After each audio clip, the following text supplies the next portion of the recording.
dilakukan. Ya. Gimana kabarnya Pak hari ini? Alhamdulillah sehat-sehat Bu Ria. Iya. Jadi di sini Pak, saya ingin melakukan wawancara terkait dengan pendidikan guru penggerak yang saya sedang jalani pada saat ini. Nah, di sini tugas saya adalah mewawancarai 2 atau 3 kepala sekolah dengan praktik pengambilan keputusan. Iya. Bolehkah saya mengajukan beberapa pertanyaan kepada Bapak terkait tugas yang saya lakukan itu, Pak? Ya, silakan Bu Ria, apa aja yang mau ditanyakan? Jadi begini Pak, selama Bapak menjadi kepala SMA Negeri 1 ini, adakah masalah yang menimbulkan dilema dalam penyelesaiannya? Jika ada, bolehkah Bapak menceritakan kepada saya beserta cara penyelesaiannya dalam masalah tersebut? Berkait dengan pertanyaan Bu Ria, beberapa tahun yang lalu kita pernah mendapatkan guru PNS bersertifikasi. Sementara di SMA kita memang ada guru honor tidak tetap yang memang harus membutuhkan pekerjaan. Nah, sedangkan jam yang ada itu hanya cukup untuk guru PNS. Ya, maka kita carikan solusi. Saya berkonsultasi dengan Wakakurikulum, apakah bisa jamnya dibagi 2 antara guru honor dan guru PNS itu. Ketepatan kita guru PNS tersebut mempunyai sertifikat kepala perpustakaan. Jadi dia bisa kita beri tugas tambahan sebagai kepala perpustakaan, dan jam mereka bisa kita bagi 2 dengan guru yang itu solusi yang kita berikan untuk jam pelajaran mereka. Baik, berarti keputusan yang sangat solutif sekali ya Pak ya. Nah, jadi begini Pak, di modul yang saya pelajari kan ada 2 dilema, di mana dilema itu ada dilema etika moral dan rujukan moral. Dilema etika moral itu adalah kebenaran lawan kebenaran, dan rujukan moral itu kebenaran lawan kesalahan.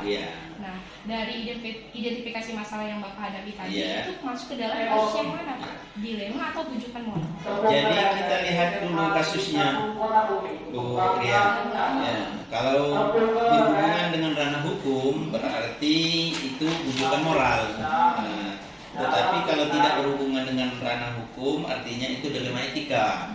Apalagi dampak memang benar-benar sama-sama memberikan kesempatan untuk hajat guru di sekolah ini dapat dipastikan itu adalah dilema etika. Jadi itu kasus tersebut dilema etika ya Pak ya?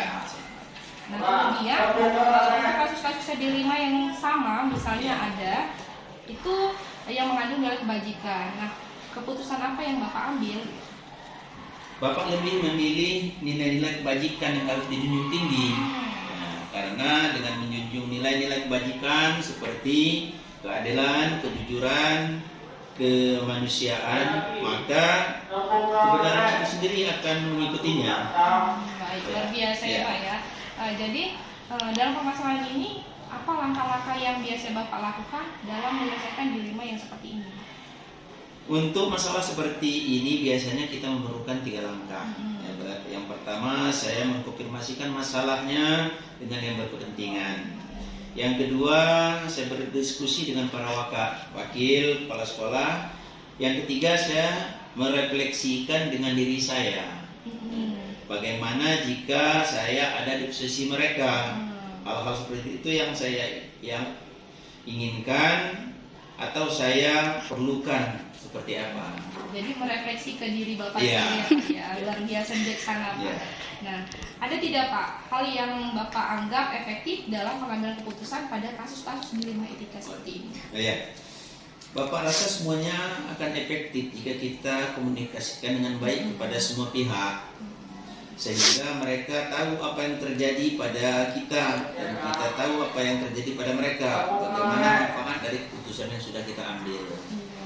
Berarti dari kasus yang saya lihat ini pengambilan keputusannya menggunakan prinsip care based thinking, di mana care based thinking itu adalah berpikir berbasis peduli ya Pak ya. Jadi kepeduliannya yang dipentingkan ya Pak ya. Iya betul, Bu Ria. Saya cenderung ke arah itu dalam pengambilan keputusan. Lalu apakah tantangan yang Bapak Arji temukan dalam pengambilan keputusan pada kasus-kasus dilema etika seperti itu? Tantangan yang kita temukan jika tidak ada keterbukaan dari salah satu pihak.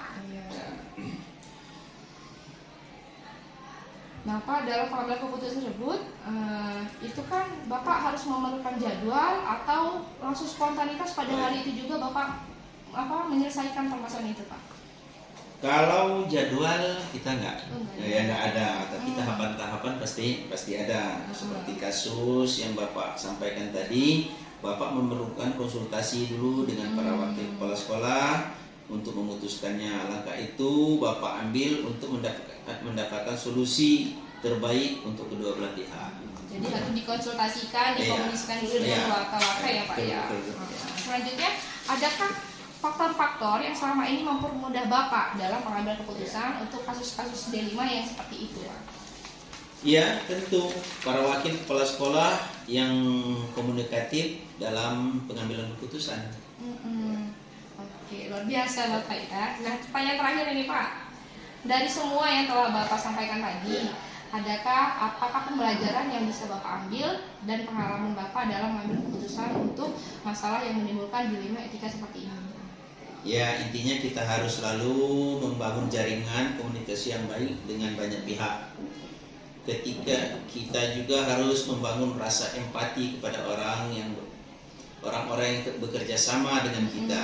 Dengan demikian, kerjasama kita dalam mewujudkan pendidikan baik dan menyenangkan bagi murid itu dapat terwujud. Jadi harus membangun jaringan komunikasi ya Pak, langsung membangun rasa empati. Luar biasa. Nah, mungkin itu saja pertanyaan dari saya Pak. Terima kasih banyak atas waktunya dan maaf setelah mengganggu Bapak dalam kegiatan ini. Semoga hasil wawancara ini bermanfaat bagi saya ke depannya selaku dalam pendidikan guru penggerak. Nah, semoga ke depannya dalam kasus-kasus yang ada seperti ini bisa diselesaikan menggunakan dilema etika yang seperti tadi Pak. Terima kasih ya Pak ya. Bu Ria, sama-sama Bu Ria. Assalamualaikum Pak. Waalaikumsalam. Assalamualaikum Pak. Waalaikumsalam Bu Ria. Permisi Pak. Apa kabarnya Pak Di? Alhamdulillah baik ya Bu Ria. Alhamdulillah saya juga. Begini Pak, saya di sini kan terkait dengan tugas saya di kegiatan pendidikan guru penggerak. Itu ada tugas dalam mewawancarai 2-3 kepala sekolah. Nah, terkait dengan tugas itu, saya di sini bolehkah saya mengajukan beberapa pertanyaan kepada Bapak terkait pengalaman pada saat menjadi kepala sekolah di sini. Baik, silakan Bu Ria. Jadi begini Pak, selama Bapak jadi kepala di SD 1 Rejosari ini, adakah masalah yang menimbulkan dilema pada Bapak dalam penyelesaiannya? Kalau ada, boleh nih saya diceritakan apa saja permasalahan itu dan bagaimana penyelesaiannya. Oh iya, baik. Sekolah kan memang ada, tentunya tidak baik-baik saja ya, semuanya punya ada masalah gitu kan. Tapi juga berasal dari guru, siswa, menurut. Tapi terkait dengan D5 etika itu biasanya ada di guru ya. Di sini kemarin terkait dengan kedatangan K3K dengan guru honorer. Jadi bagaimana kita bisa tetap mempertahankan guru honor di sini dan juga bagaimana K3K masuk di sini dan mendapatkan jemaah di sini. Tentunya cara saya kemarin saya membagi jam, ya, jadi yang P3K yang belum sertifikasi itu disesuaikan saja jamnya, dibagi dengan honorer. Yang sudah sertifikasi tetap mendapatkan 24 jam. Luar biasa Pak, keputusan Bapak sangat solutif sekali ya Pak ya. Nah, jadi terkait dengan modul yang saya pelajari pada pendidikan guru penggerak itu, di mana di situ ada namanya dilema etika dan rujukan moral. Di mana dilema etika itu adalah kebenaran lawan kebenaran, dan kalau rujukan moral adalah kebenaran lawan kesalahan. Nah, dalam kasus yang Bapak ceritakan tadi, itu masuk ke dalam dilema etika atau rujukan moral. Dilema etika. Kenapa dia masuk dalam dilema etika? Ya, karena di salah satu sisi memang tidak ada orang yang dirugikan. Jadi bagaimana kita harus memberikan tidak ada yang dirugikan di antara guru P3K maupun guru honorer. Kemudian bagaimana cara Bapak dalam mengambil keputusan jika terdapat kasus-kasus dilema yang sama dengan sekolah Bapak yang mengandung nilai-nilai kebajikan? Dan biasanya untuk mencari keputusan itu tentunya tidak bisa diselesaikan sendiri, ya kan? Karena di sini ada waka, ya, ada kurikulum, di sini kita libatkan, kemudian kita rembukan atau musyawarah bareng antara guru P3K dengan guru honorer. Baik sekali Pak. Lalu strategi apa yang biasanya Bapak pakai untuk menyelesaikan masalah dilema-dilema yang seperti ini? Ya tentunya kita biasa strateginya ya musyawarah mufakat. Ya. Dengan cara musyawarah mufakat kita akan menemukan ya solusi yang memang tidak merugikan satu dengan yang lain.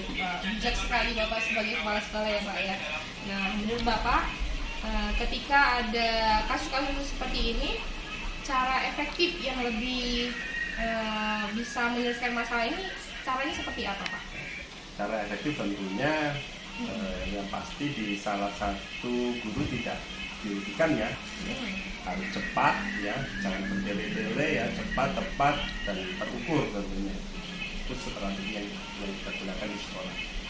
Berarti yang saya lihat ini Bapak menggunakan satu prinsip yang terdapat dari modul saya itu ada 3 prinsip. Nah ini Bapak termasuk dalam care based thinking ya Pak ya, luar biasa. Nah menurut Bapak apa yang menjadi tantangan dalam pengambilan keputusan pada saat kasus-kasus itu terjadi? Ya, tentunya tantangan terbesar itu adalah kita harus bersikap adil. Ya, bersikap adil, jangan ada orang yang dirugikan karena ada permasalahan itu. Seadil-adilnya sesuai dengan aturan yang ada, gitu. Jika bisa disiasati, kita siasati dengan kebijakan-kebijakan yang ada di sekolah. Selanjutnya dalam pengambilan keputusan tersebut Pak, biasanya Bapak itu harus menjadwalkan dulu atau langsung spontanitas menyelesaikan kasus-kasus tersebut. Ya biasanya kalau di sini permasalahan itu biasanya tidak langsung di kepala sekolah, tapi diselesaikan di tingkat waka dulu. Waka dengan waka kurikulum. Jika misalnya waka kurikulum bisa mengentaskan masalah itu selesai, berarti cukup di waka kurikulum. Tapi kalau sudah sampai di kepala sekolah tidak selesai, maka biasanya saya lakukan dengan cepat, tidak ditunda-tunda supaya tidak ada masalah. Luar biasa ya Pak, jadi spontanitas hari itu juga ya Pak, supaya tidak menimbulkan masalah-masalah baru. Luar biasa. Nah selanjutnya, adakah faktor-faktor yang selama ini mempermudah Bapak dalam pengambilan keputusan dalam kasus dilema etika yang seperti ini? Ya, tentunya juga kita kan untuk mempermudah pengambilan keputusan, kita lihat regulasinya atau aturan yang ada, menyalahi aturan yang ada atau tidak.